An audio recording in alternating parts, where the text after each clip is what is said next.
Bismillahirrahmanirrahim. Assalamu alaikum, dear students. A very warm welcome to all of you. Hoping you are fine. Well, beta, let us start our today's lecture.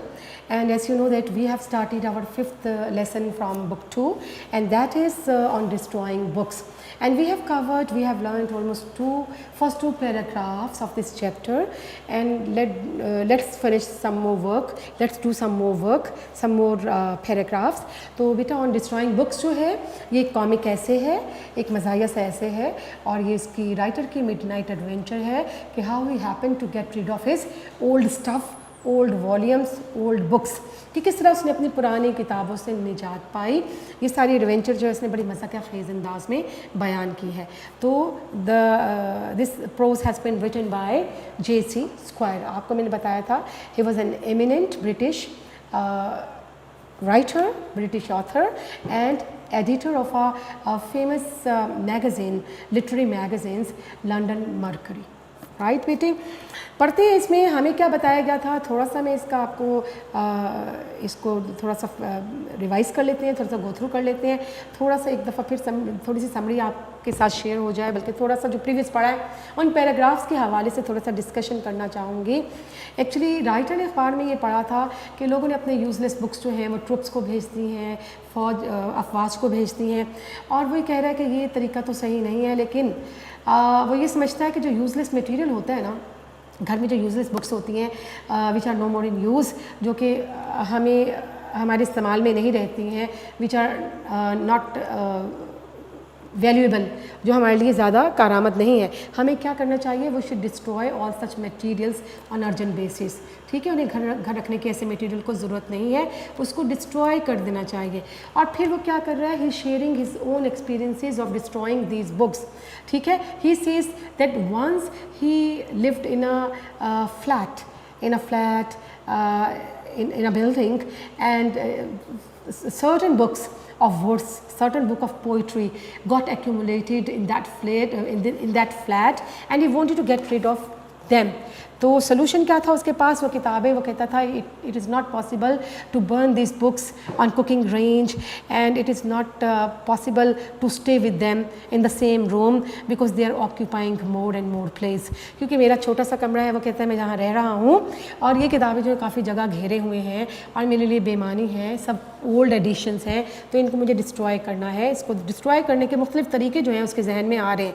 देखते हैं, वो हम लोगों ने second paragraph जो है वो पढ़ा था, और उसमें देखते हैं कि बुक डिस्ट्रक्शंस के हवाले से वो क्या सोचता है कि उसे क्या करना है। अच्छा जी, आपने ये सोचा कि आपने ये पढ़ा है कि वो राइटर ये सोच रहा है कि या तो either to expel all these books from home, कि उन्हें घर से या तो एक्सपेल कर दे, बाहर निकाल दे, थ्रो आउट कर दे किताबों को, या फिर क्या करे कि इसका रिजर्व दिस पर्टिकुलर प्लेस और room for this books and to hire another room for himself, कि वो अपने लिए ख़ुद किराए पे कोई और कमरा ले ले और ये कमरा इन किताबों के नाम ही कर दे कि वही यहाँ ठहरे रहे और ये इसकी रेजिडेंस बन जाए इन किताबों की। ठीक है जी, आगे हम देख रहे थे कि हमें पढ़ना है, यस आप लोग पढ़ते, now no one would have bought this books, कि अब कोई ये एडिशन, ये किताबें नहीं ख़रीदता जो उसके पास इकट्ठी हो चुकी थी। I therefore had to throw them away, लिहाजा मुझे इन किताबों को या तो फेंक देना था और wipe them off the map all together. Wipe off from the map, क्या मतलब, from the map, words meaning लिखते जाएगा। To wipe off from the map mean to destroy completely, to destroy completely, मुकम्मल तौर पर तल्फ करना, तबाह कर देना, ख़त्म कर देना। ठीक है, to wipe them off the map all together. All together जो है इस वर्ड का मीनिंग भी आप लिख लीजिएगा, it means entirely, fully,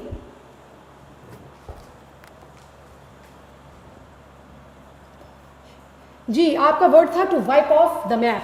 to wipe off the map mean to destroy completely, और दूसरा वर्ड है ऑल टुगेदर। ऑल टुगेदर क्या होगा, ऑल टुगेदर एंटायरली, fully, मुकम्मल तौर पर, completely, कि या तो मुझे इन किताबों को घर से बाहर निकाल फेंकना था और यहाँ पे इनको सफ़े हस्ती से, दुनिया से इनका निशान मिटा देना था। ये जनाब किताबों से इतना तंग आ चुका है राइटर। लेकिन किताबें भी तो कौन सी हैं ना, ओल्ड एडिशंस हैं, ओल्ड वॉल्यूम्स हैं which are no more used, जो कि अब इस्तेमाल में नहीं थे। जी बेटा आगे हम देख लेते हैं। देवर स्कोर्स ऑफ देम, स्कोर्स क्या होता है, लार्ज नंबर, स्कोर्स लिखते हैं यहाँ पर SCORES, स्कोर्स होगा अ लार्ज नंबर। तो किताबें कैसी थी, देवर ए लार्ज नंबर, कि उनकी तादाद बहुत ज़्यादा थी, किताबें तो बहुत ज़्यादा थी जनाब, जिसे डिस्ट्रॉय करना था। जी I had no kitchen range, kitchen range क्या होगा, a fireplace, cooking kitchen range लिख लेते हैं, किचन रेंज आप लिखेंगे a fireplace, a fireplace for cooking, a fireplace for cooking. तो क्या कह रहा है वो कि उसके पास क्या दरमियान में रुकावट है, कि he is not having proper cooking range और fireplace to destroy them, to burn them, कि उसके पास कुकिंग रेंज नहीं है ऐसा कि वो उनको किचन रेंज में डिस्ट्रॉय कर सके। That I could not toast them on the gas cooker, कहते हैं मैं गैस कुकर के ऊपर उनको टोस्ट भी नहीं कर सकता था, उनको भून के ज़ाया भी नहीं, उनको जलाकर ज़ाया नहीं कर सकता था। और consume them leaf by leaf in my study fire, और मेरा जो स्टडी रूम है उसका जो फायर प्लेस है, आतिशदान है, वहाँ पर भी लीफ बाय लीफ मैं इनको कंज्यूम नहीं कर सकता था। कंज्यूम यहाँ लिखते हैं, consume mean to burn, to burn, to destroy by fire, यानी आग पर भी उनको क्या कह रहे हैं कि ना तो कुकिंग रेंज है ऐसा जहाँ पे इनको ज़ाया किया जाए, ना टोस्ट कर सकता हूँ इन किताबों को। और इसी तरह से एक और उसने अपनी जो है वो बता दी कि मेरे पास और क्या फैसिलिटी नहीं है कि मैं उनको कंज्यूम नहीं कर सकता, जला नहीं सकता, अपनी स्टडी फायर में भी, जो स्टडी फायर प्लेस है वहाँ पर भी मैं उनको जलाकर ज़ाया नहीं कर सकता। For it is almost as hopeless to try to burn a book without opening it as to try to burn a piece of granite. Hopeless क्या होगा बेटा, hopeless का मतलब क्या होता है, hopeless mean futile, बेकार, futile, disappointing, disappointing। और दूसरा वर्ड आपके पास आ गया ग्रेनाइट। ग्रेनाइट क्या होता है, हार्ड स्टोन, एक सख्त पत्थर, हार्ड स्टोन। तो वो क्या कह रहे हैं, हमें ये बता रहा है कि क्योंकि किताब जो है उसको एज इट इज़, हाँ जी, खोले बग़ैर, किताब को खोले बग़ैर एज इट इज़ अपनी बुक की हालत में जलाना जो है ये बिल्कुल ऐसा ही है as just to make an effort to burn a granite, जैसे कि हम किसी हार्ड स्टोन को जलाने की कोशिश करें और वो जल ना पाए। ठीक है, तो किताब इसी तरह से उसे उसकी ओपनिंग के बगैर, उसे खोले बगैर जलाना जो था उसके लिए मुमकिन नहीं था, क्योंकि ये बिल्कुल ऐसे था कि जैसे किसी सख्त पत्थर को जलाने की नाकाम कोशिश की जाती। So in the end determined to do then what so many people do to the kittens. Determined क्या होता है, resolved. Determined mean resolved, चुनाचे, इरादा करना, पुख्ता अज़म करना। तो मैंने जनाब आखिर ये इरादा कर लिया, जैसा कि बहुत से लोग करते हैं, S many people do with kitten, जैसे बिल्ली के बच्चों के साथ लोग करते हैं, मैंने भी वैसा ही एक प्लान जो है बना लिया। बिल्ली के बच्चों के साथ क्या किया जाता है बेसिकली, अगर बड़ी तादाद में घर में आपके गैरिश में काबिज़ हो जाए तो बाज़ दफ़ा हल ये निकलता है कि बोरी में उनको स्टफ़ किया जाए, बोरी में डाला जाए उनको, और उनको कहीं दरिया बुर्द कर दिया जाए, कहीं दूर छोड़ा जाए जहाँ उनकी वापसी का कोई रास्ता ना हो सके। तो यही कहता है कि ultimately I decided to destroy all this books in the way as most of the people do with the kitten, कि जैसे लोग बिल्ली के बच्चों के साथ करते हैं, वही जहन में मेरे भी ख्याल आया। Tie them up and consign them to the river. Tie them up के मैं इनको बांधूँ किताबों को, and consign to the river. Consign क्या होता है, कंसाइन मीन होता है बेटा deliver, deliver, dispatch, dispatch, DISPATCH, dispatch send कि मैं इनको बोरी में स्टफ़ करूं और इनको डिस्पैच करूं, रवाना कर दूं, इनको छोड़ दूं, इनको तल्फ कर दूं कहाँ, इनटू द रिवर, एक दरिया में। ठीक है जी। Finally ultimately he made up his mind how would he be able to get rid of this useless stuff. बिलाखिर उसने अपना जहन बना लिया है कि इन किताबों को तल्फ करने का क्या तरीका वो अपना सकता है। आई इम्प्रोवाइज्ड अ सैक। इम्प्रोवाइज क्या होता है बेटा? Managed, devised. इम्प्रोवाइज तैयार करना, इत्माम करना, यानी इट मीन्स मैनेज्ड, डिवाइस्ड तैयार करना। और सैक क्या होगा? सैक मीन होता है अ बैग, एक थैला। लिहाजा मैंने एक बैग जो है वो तैयार कर लिया, एक थैला जो है वो मैंने तैयार कर लिया। Stuffed the books in it. Stuff का मतलब क्या होता है? केप्ट। मैंने इसके अंदर अपनी किताबें रखी। And put it over my shoulder. और इस थैले को क्या किया? Ultimately I put it on to my shoulder after stuffing it with books. इन बुक्स के साथ स्टफ़ करने के बाद मैंने ये थैला अपने शोल्डर पे, कंधे पे रख लिया। And went on to the stairs in the darkness.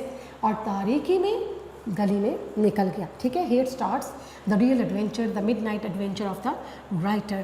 क्योंकि माइंड मेकअप भी हो गया और उसने बॉडी तैयार कर ली, अब उन किताबों को तल्फ करने के लिए वो निकला है। It was nearly midnight as I stepped into the street.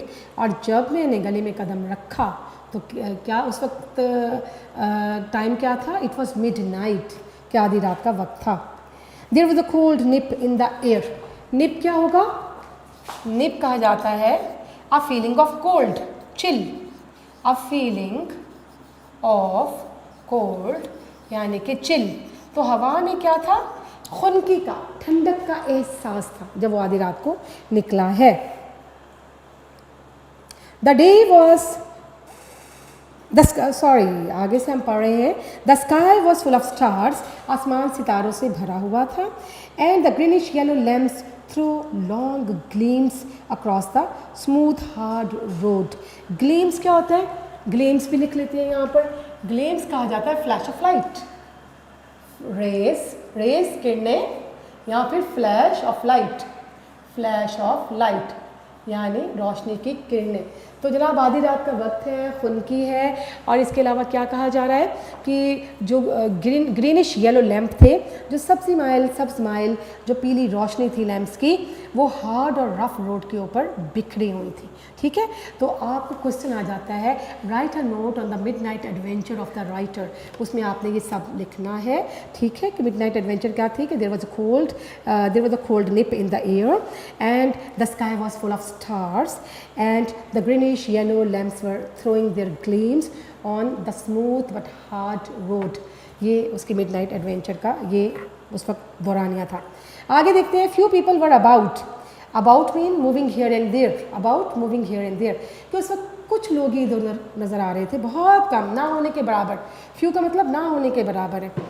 And here and there rang out the steps of solitary travellers.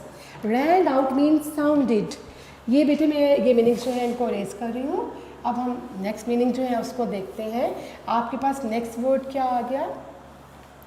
Rang out. Wrong out मैं यहाँ पर लिखती हूँ। Your word is rang out and rang out mean sounded, आवाज़ सुनाई देना, sounded. तो here and there a few steps rang out the steps of solitary traveller. Solitary क्या होता है? अलोन। सॉलिटरी मीन अलोन, कि वो जो तन्हा राहगीर थे, कहीं कहीं उनके कदमों की आवाज़ जो है उस वक्त सुनाई दे रही थी ट्रैवलर्स की, मुसाफिरों की। On the way home across the bridge of Battersea. तो जो बैटरसी जो है, बैटरसी का जो ब्रिज था, Battersea it is also located near London. तो बैटरसी का जो ब्रिज था उसके आसपास, जो ब्रिज था, जो पुल था दरिया के ऊपर बना हुआ था, उसके आसपास इक्का दुक्का मुसाफिरों के कदमों की आवाज़ सुनाई दे रही थी। I turned up my overcoat collar. I turned over my overcoat collar. मैंने अपने ओवरकोट के कॉलर्स को टर्न किया, मोड़ा। सेटल्ड होगा प्लेस्ड, रखना। Settled my sack comfortably across my shoulder. Settled mean placed, और मैंने बड़ा comfortably in a very relaxed way, बहुत ही comfortably in a relaxed mood मैंने अपना वो सैक जो है, बोरी जो है, थैला जो है, उसे अपने कंधे पर डाला and strode of towards a little square.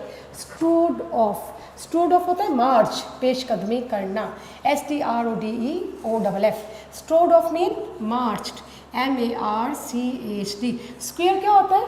Square चौक होता है ना, जो चौराहा सा होता है जहाँ से रास्ते मुख्तलिफ निकल रहे होते हैं। तो मैं मज़ीद वो बता रहा है कि मैंने ओवरकोट के जो कॉलर हैं उनको टर्न किया, इसके अलावा उस थैले को I put that sack on my shoulder, across my shoulder and march toward the square, और उस चौक की तरफ चला गया। Glow of the coffee stall, जहाँ पर ग्लो क्या होगा? ग्लो कहते हैं लस्टर, चमक को, रोशनी को, लस्टर, शाइन, ब्राइटनेस। और मुझे कॉफ़ी स्टॉल से एक रोशनी नज़र आ रही थी। Which mark the near end of the bridge, which marked mean indicated. और ये जो कॉफ़ी स्टॉल पे रोशनी नज़र आ रही थी, ये किस चीज़ को मार्क कर रही थी? इंडिकेटेड, कि मैं अब ब्रिज के करीब पहुंच गया था। कॉफ़ी स्टॉल के करीब ही कहीं वो ब्रिज भी मौजूद था। Who's sweeping iron girders? Sweeping होगा shining, sweeping, shining. Girders क्या होगा? Girders होता है pillars, और ये जो ब्रिज था उसके शाइनिंग पिलर्स, गार्डर्स जो थे वो नज़र आ रहे थे।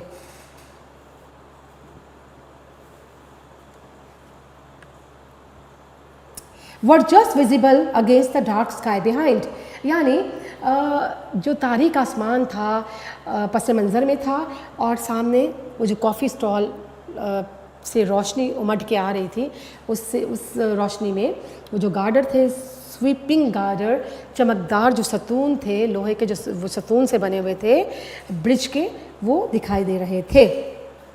अ फ्यू डोर्स डाउन, यानी कुछ घर गुजर के, आई पास्ट अ पुलिसमैन, मैं एक पुलिसमैन, कुछ घर गुजरने के बाद मैं एक पुलिसमैन के करीब से गुजरा, who was flashing his lantern on the catches.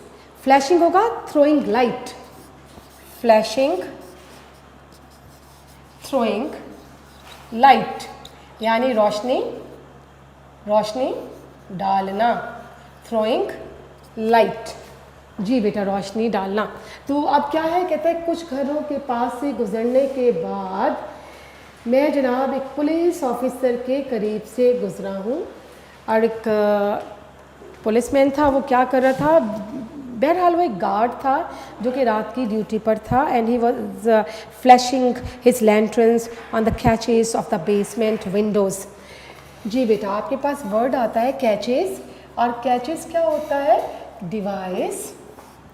Device for closing, device for closing a door और a window, device for closing a door और अ विंडो, यानी खिड़की या दरवाजे को बंद करने के लिए चटखनी इस्तेमाल होती है डिवाइस, उसको कैचेस कहा जाता है। तो वो क्या कर रहा था कि जो बेसमेंट है, जो सेलर, बेसमेंट है सेलर, CELLAR, सेलर होता है तहखाना, यानी जो गोडाउन्स हैं या घर है उनकी तय खानों पर, गोडाउन्स के तय खानों पर वो क्या कर रहा था, रोशनी से चटखनियों को चेक कर रहा था, रात की ड्यूटी पे था। ही टर्न्ड, वो मुड़ा, मेरी जानिब मुड़ा। आई फैंसिड, और फैंसिड क्या होता है? थॉट। आई फैंसिड मीन थॉट, मैंने इमेजिन्ड, मैंने ये ख्याल किया। जब वो पुलिसमैन मेरी तरफ मुड़ के देखा तो मैंने क्या विजुलाइज किया कि ही लुक्ड सस्पिशियस। जी बेटे, वर्ड आपके पास है सस्पिशियस। सस्पिशियस मीन डाउटफुल, यानी मुश्तबा होना, शक में होना, डाउटफुल। जी बेटा, ही लुक्ड सस्पिशियस, कि वो शख्स थोड़ा सा शक की निगाह से उसने देखा। And I trembled slightly, trembled क्या होता है? Shivered, trembled it means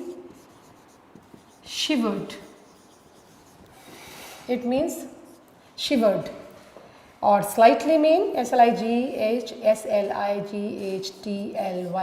slightly mean a bit. और उसकी मुश्तबा सस्पिशियस डाउटफुल निगाह को देखकर उस पुलिस वाले की मैं सहम गया। ठीक है, मैं थोड़ा सा सहम गया, डर गया।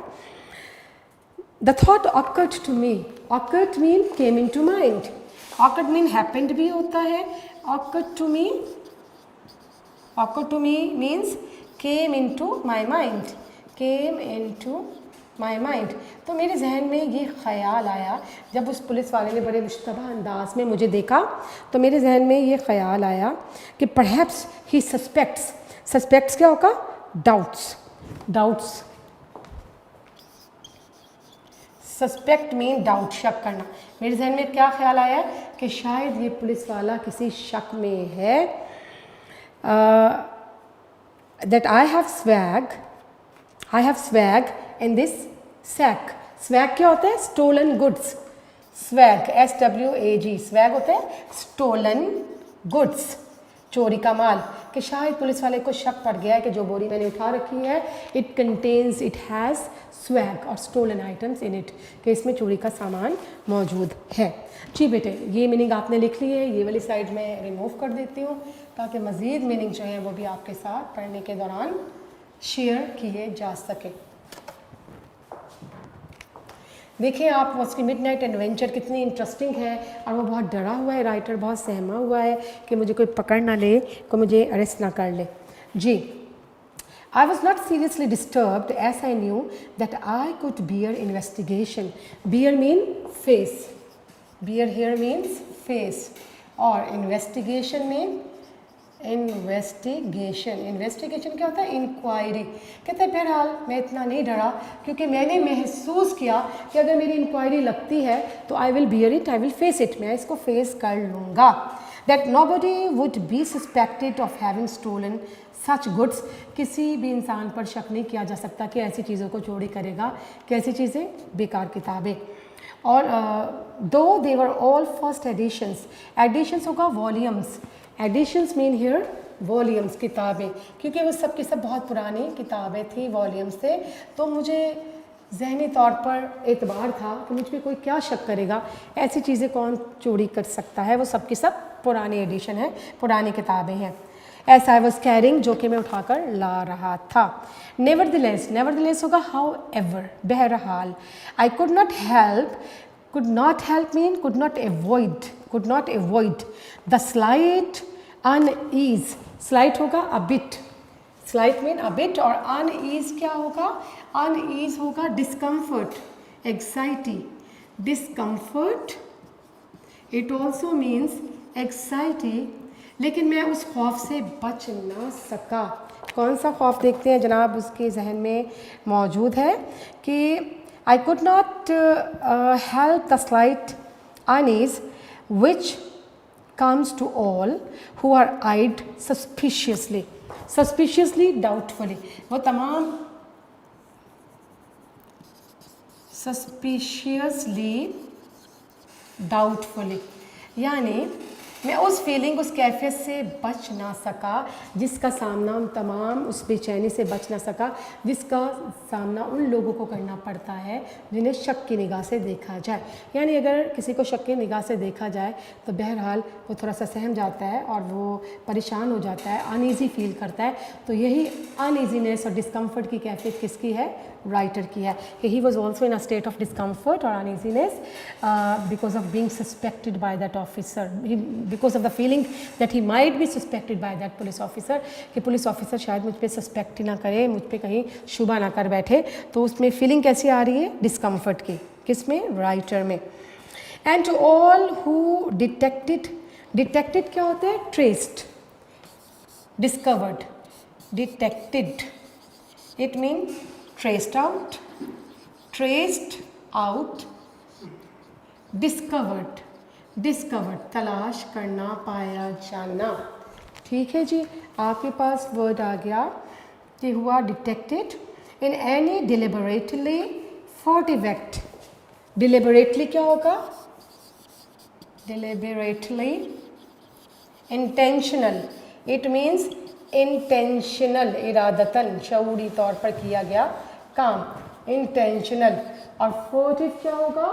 फर्टिव mean secret.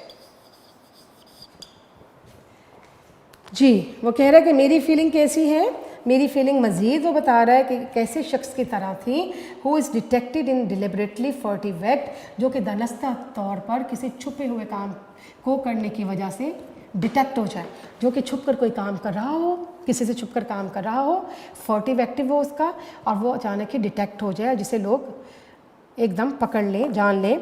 How ever harmless, harmless mean innocent, harmless mean innocent, यानी चाहे वो शख्स कितना ही इनोसेंट क्यों ना हो, अगर कोई पोशीदा काम करता हुआ कोई पकड़ा जाए तो उसकी जो एहसासात और कैफियत होती हैं, the same was the feeling of the writer. तो राइटर की भी सेम इसी तरह की फीलिंग उस वक्त थी। तो नेक्स्ट देखते हैं, ही एक्विटेड मी। एक्विट क्या होता है बेटे? हम लिखते हैं मज़ीद मीनिंग्स को यहाँ पर लिख लेते हैं। ही एक्विटेड मी, कि उस आदमी ने मुझे एक्विट में absolve, release, to let someone go, किसी को छोड़ देना, जाने देना। तो हम यहाँ ये वर्ड भी लिखते हैं acquitted. Acquit means to let someone go, किसी को जाने की इजाज़त दे देना। रिलीज, एब्सॉल्व यानी छोड़ देना। तो पुलिस वाले ने क्या किया जनाब? उसने कोई शक का इज़हार नहीं किया, उसने he just allowed me to go, कि उसने मुझे जाने दिया। अपेरेंटली मीनिंग देख लेते हैं। अपेरेंटली मीन एविडेंटली, ऑब्वियसली, वाज़े तौर पर, ऑब्वियसली, एविडेंटली, वाज़े तौर पर। जी बेटे देखते हैं,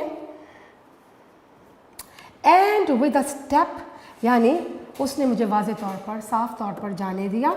and with a step that making an effort I prevented from growing more rapid. Prevent होता है स्टॉप, प्रिवेंटेड, स्टॉप्ड, STOPPED। और रैपिड क्या होगा? फास्ट, तेज़। और फिर डिलिबरेटली मैंने क्या किया है? अपने आप को तेज़ रफ्तार करने से रोका। तेज़ रफ्तार जो है मज़ीद किसी को शक में मुब्तला कर सकती थी। तो I deliberately prevented me from growing rapid. अब तेज़ रफ्तारी से मैंने अपने आप को रोका है। वॉकड ऑन, मैं चलता रहा, until I reach the embankment, यहाँ तक मैं एम्बैंकमेंट पे पहुँच गया। एम्बैंकमेंट हम देखते हैं क्या है। एम्बैंकमेंट, लीजियस की जो मिडनाइट एडवेंचर है दैट इज कंटिन्यूड, और वो क्या है? Ultimately after crossing the square he has reached near the embankment. Embankment mean a low stone wall on the bank of the river, a low stone wall on the bank of the river to prevent it from flooding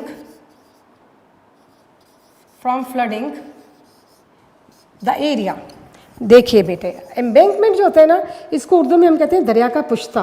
दरिया का पुश्ता क्या होता है? It's a concrete wall, it's a low concrete wall, stone wall on the bank of the river to prevent it from flooding the area. आपने देखा है दरिया जो है उसके गिर्द पुश्ता बनाया जाता है, उसमें टिल्ट जो स्टोन वॉल बनाई जाती है, स्टोन वॉल उसकी साइडों पे, दरिया के किनारों पे बना दिया जाता है ताकि अगर फ्लड की सूरत में पानी जो है ओवरफ्लो ना करे और एरिया जो है उससे मुतासिर ना हो, बाहर ना निकले। अच्छा, इसकी एक मिसाल एम्बैंकमेंट की मैं आपको ये दूंगी कि आप देखते हैं लाहौर की जो नहर है हमारी, पूरे लाहौर की खूबसूरती का एक वो सबब है। नहर जो है ये फरवरी मार्च के महीनों में इसको खाली किया जाता है, पानी जो है इसकी निकासी ख़त्म की जाती है, पानी इसमें से ख़त्म कर दिया जाता है और इसकी वो भल सफाई का नाम दिया जाता है, भल सफाई की जाती है।